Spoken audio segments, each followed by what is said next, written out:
Почитувани колеги, затворените фабрики и раскрачмениот имот е оно што го остави Социјалдемократскиот сојуз за себе.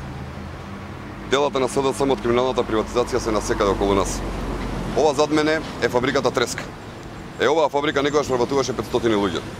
Со пропаѓањето на оваа фабрика, без екзистенција станаа 500 семејства. Тоа се 500 изгубени надежи и упропастени животи.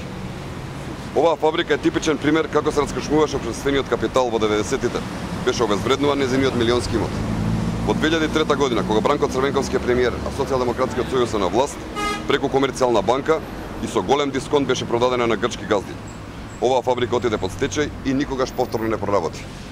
Незиниот имот заврши во приватните џебови на луѓето блисни до тогашката власт, а луѓето од оваа фабрика останаа сите на улица. Така работеше Бранко Црвенковски и Социјалдемократскиот сојуз. Затоа сега бегаат и не сакаат да одговорат каде одеа парите од нивното време кога не се градеше апсолутно ништо. Тие пари тогаш се крадеа, но граѓаните паметат, Македонија памети.